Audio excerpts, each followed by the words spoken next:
Now, the process, of course, is that questions can be asked, and there will be a roving microphone coming around. But as chairman, I'm exercising the right to ask the first one, which doesn't surprise you, I'm sure. The current circumstances of Australia have been described as something of the new normal if you take into consideration the 2 + 2 + 2. 2% interest rates, 2% GDP, 2% or thereabouts rates of inflation. If Australia is adjusting, is the 2 + 2 + 2 scenario something that really we have to be taking into even more detailed consideration and in fact adjusting ourselves even more so to accommodate? I think that's too pessimistic an assessment because I think in the medium term we can grow faster than 2%. Estimating potential output growth is fraught with difficulties, but a number closer to 3 rather than 2 I think would be what most of our analysis would suggest. So it's a matter of the economy transitioning through this period of declining in mining investment and then returning to something that I think is likely to be more sustainable. And as I said in my remarks, the thing that for that to occur, we need business investment to increase. I think that will eventually happen. But that we need to see that happen. And if that happens, then I think we can grow at a number closer to 3 than 2. After all, the population is still growing at 1.5% a year. So if you think 2% is our potential growth rate, you're really saying that growth in labour force productivity, output per hour worked, is only around 0.5%. I think that's way too pessimistic an assessment. So I think we can do better than that, and in time we will do better than that.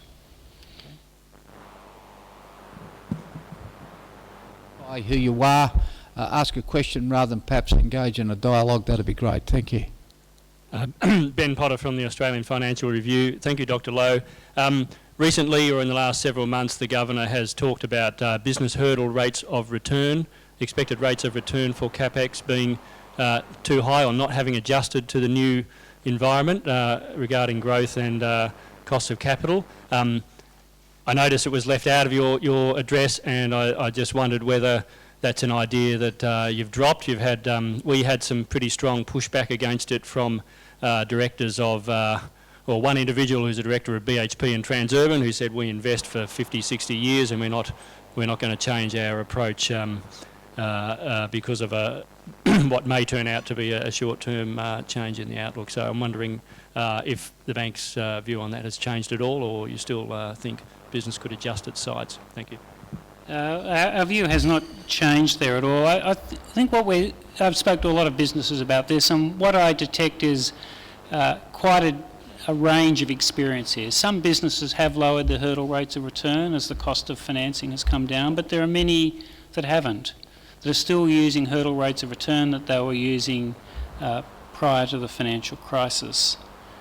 And the point that we had been making was that if the weighted average cost of capital had come down through lower bond costs and lower cost of equity, then firms should also be considering at least lowering the hurdle rates of return on their investments. And some, as I said, some have, but some have not. And if we are in a world of kind of low growth, I don't think it's as pessimistic as the one you're articulating, Stephen, but if we are in a world of low growth, then hurdle rates of return do need to come down, because the physical capital stock would not be able to generate the type of returns that we historically have become used to. I'm not that pessimistic, but I think it is an issue for many firms about what rate of return they're actually expecting to earn on their capital.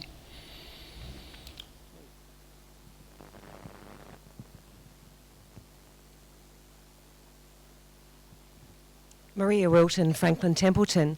You spoke about improving the business climate, and we talked earlier about the role of animal spirits and the ability for governments and regulators to jawbone. Do you see that there is a role for government to improve the business climate? Are there things that they should be or could be doing to help things along? I don't want to be kind of offering gratuitous advice here, but there are certain things that when you talk to business and you talk to people in public policy that repeatedly come up. And the things here that I would I think it's worth focusing on, and I'm not sure what the answers on each of those are, but kind of the culture of innovation. How do we increase the incentives for innovation? How do we increase the reward for innovation? How do we to improve the climate of innovation? Another would be, how do we develop the human capital that's required to drive a high value added economy? I think there's a role probably for increased investment in infrastructure in some places, not only to support aggregate demand in the economy, but to improve the productive capacity of the economy. And I think generally improving the competitive environment, because I'm struck by, again, when I talk to businesses, how often they cite competition from another firm as the reason for them to do something better. So improving the innovation climate, improving our human capital, improving competition, and improving infrastructure. It seems to me that's the basis of a kind of a set of reforms that could in fact create this business environment where people feel like it is worth taking a risk and investing in capital again. How you do on each of those things, I'm a central banker. But I think these are the issues where we should be focusing on.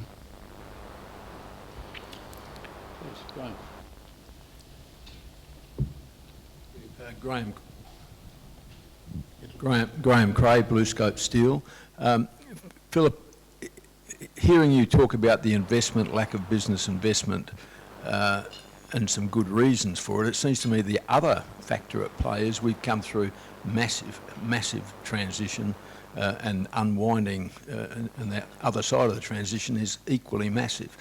We get very quick response from consumers to things like exchange rate movements and so on, and you'd expect that. But business investment is going to take longer, I think. The lag, the natural lead time is greater. So I'm not quite as pessimistic as one would suggest about the lack of business investment, perhaps with the exception of, I guess, government-sponsored, government-led infrastructure investment. I wonder what you think about that comment in terms of the lag time on that sort of business investment in an area that's been smashed for 5 years, and the upside of the resources boom, they're going to take a bit of time before they start investing again, I would have thought. Well, business investment is always frustratingly slow to come. I've seen, well, in Australia we haven't had that many business cycles recently, but I'm old enough to have seen at least one or two of them, and it's a recurring theme that business investment just takes a while to come.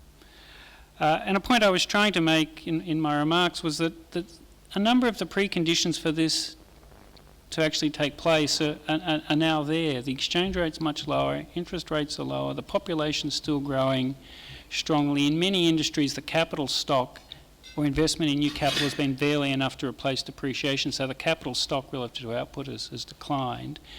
And you see businesses being confident enough at the moment to hire workers. Employment growth has been relatively strong.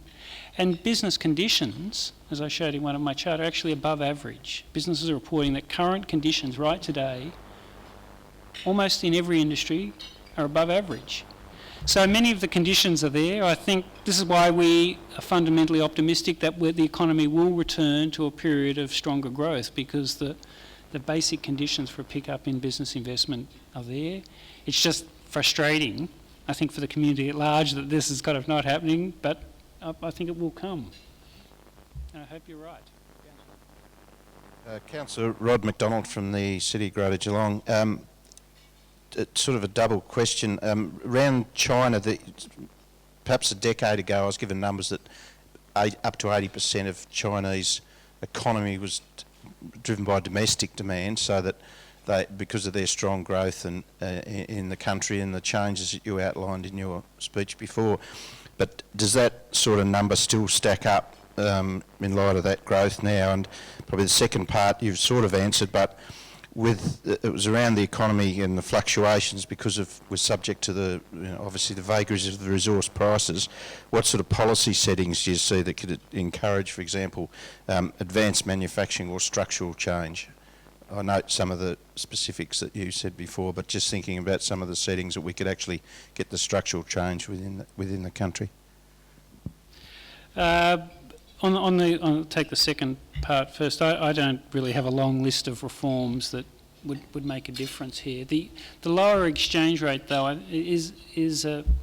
does make a difference. So, again, in discussions that the Reserve Bank of Australia staff have with business, in recent months, quite a number of businesses have focused on the fact that the currency is lower. There's at least raising the possibility now that they might be competitive, and given their underlying strengths and particular advantages that certain businesses have, that the lower currency is now giving them hope that they can actually leverage those in a way that previously they might not have been able to do. And I think the type of things that I talked about to an earlier question at a structural level would help as well.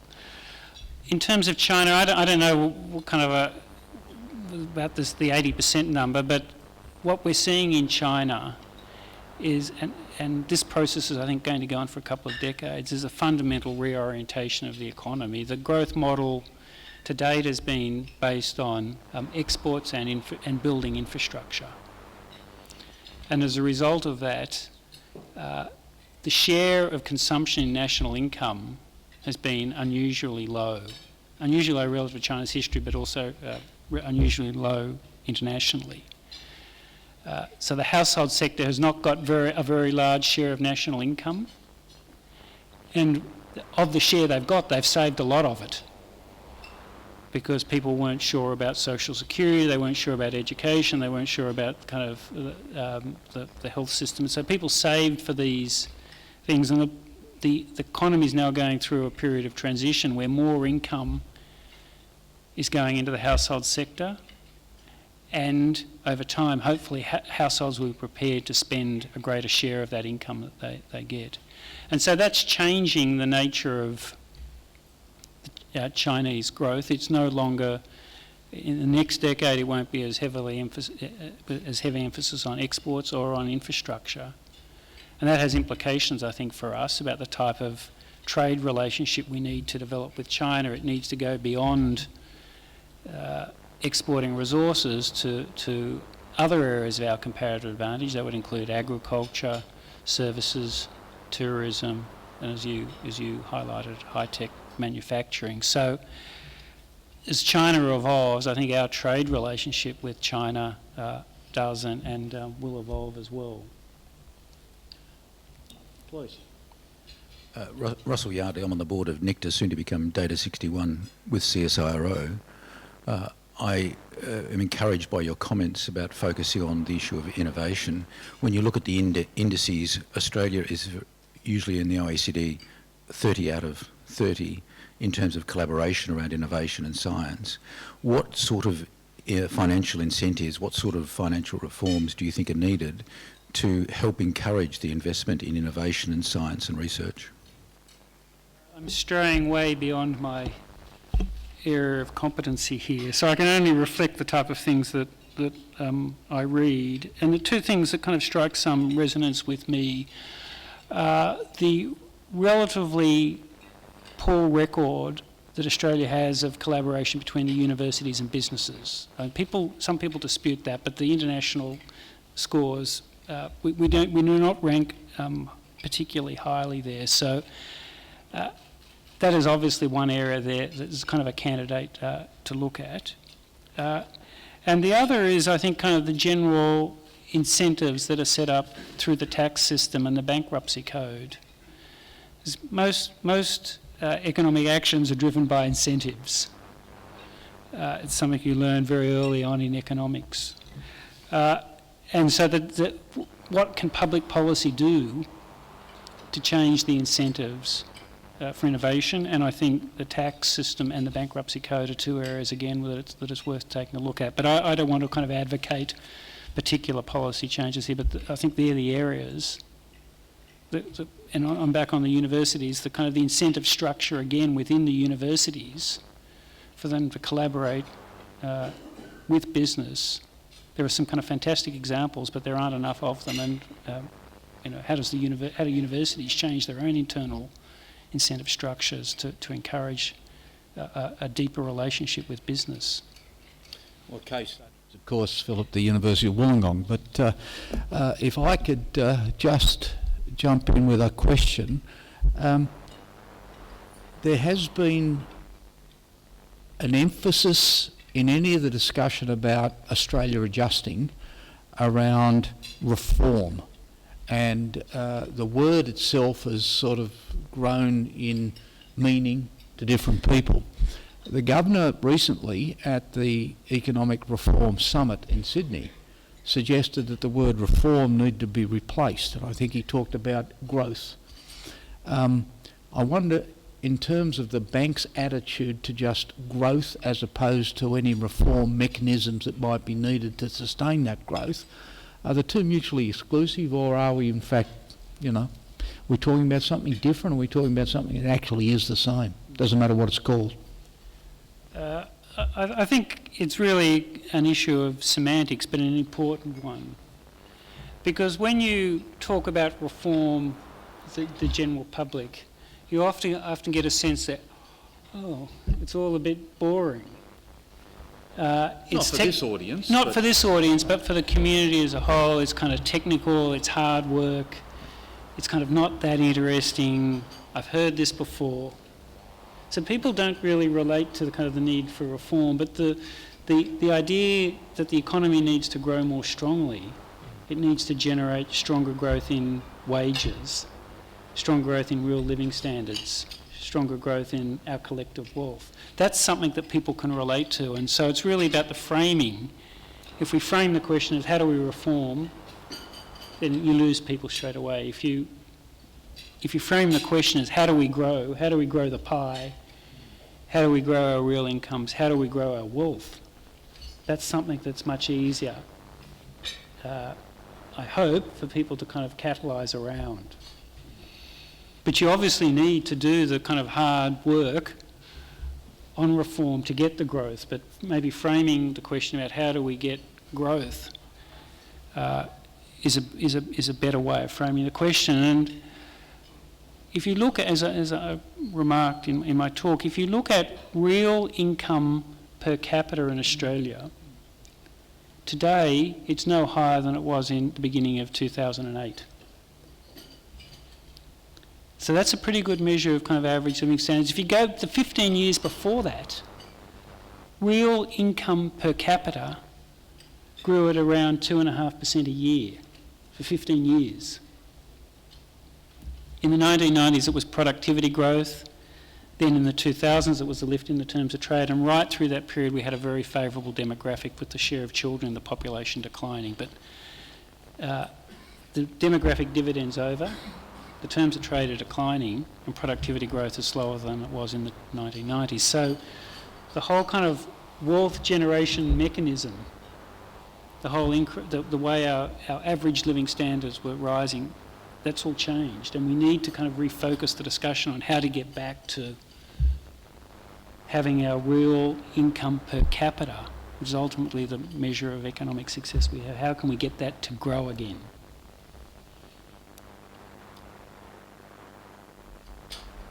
I'll jump in again. Reflecting on the Chinese circumstance and the fact that on best estimates approximately 7% GDP, and that's still not bad compared to the rest of the world. But I did read recently where I think a minister suggested that perhaps Australia had fallen into a trap of fundamentally putting all its eggs in the one Chinese basket. If we are to sustain the growth narrative that you've just alluded to now, does that mean in terms of the way in which Australian businesses engage with the rest of the globalised village in which we operate, it is about perhaps diversifying a little more and a little more quickly instead of simply relying on a major player that's been able to sustain us through a commodities boom? Well, diversification's always good. It's hard to argue against that proposition.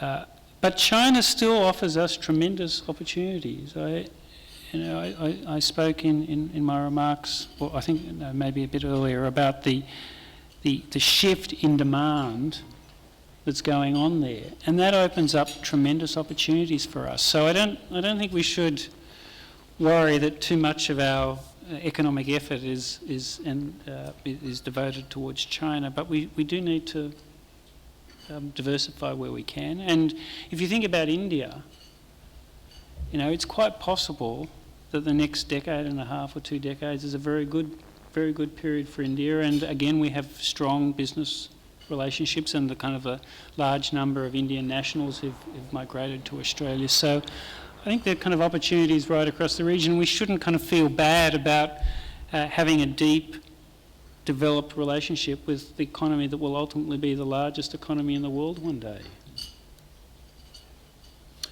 Perhaps the final question, CEDA Governor, Graham Cray, second bite of the cherry, only because you're a governor.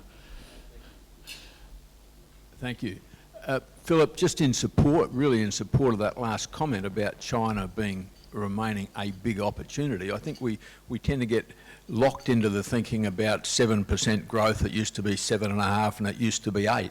But all of that ignores the fact that 7 or 8 years ago, the Chinese economy was half the size of what it is today. So the increment of growth of 7% today on an economy much bigger than what it was 10 years ago is still not at all shabby. The opportunities remain very substantial, but they're a bit different because of the changing nature of the of the Chinese economy.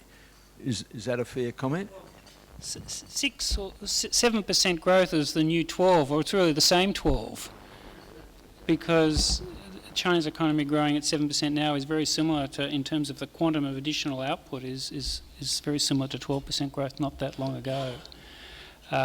So I don't think we should worry too much that the Chinese growth is not 12 anymore.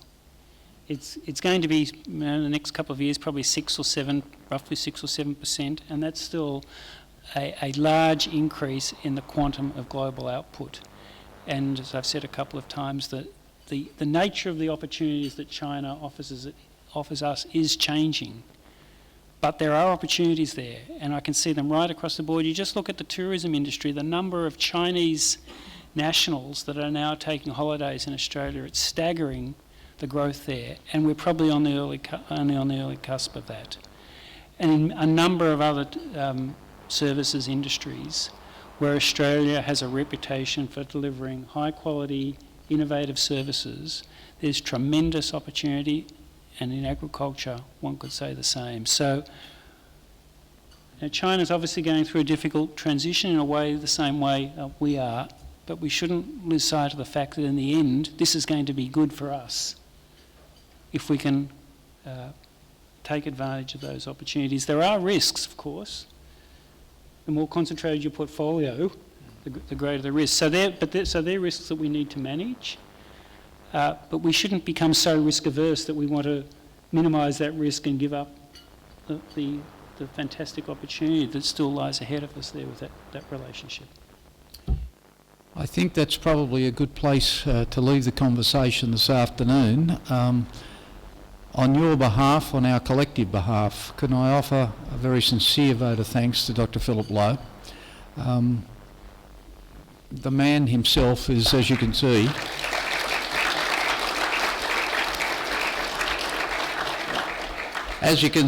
not only does he give a great measured presentation, but the way in which he is more than happy to respond genuinely and concisely, but full of information to questions, I think, again, highlights the very capable people that we have providing independent economic advice through the Reserve Bank of Australia. Philip, as always, great to see you, and thank you for participating. Thank you very much. Thank you.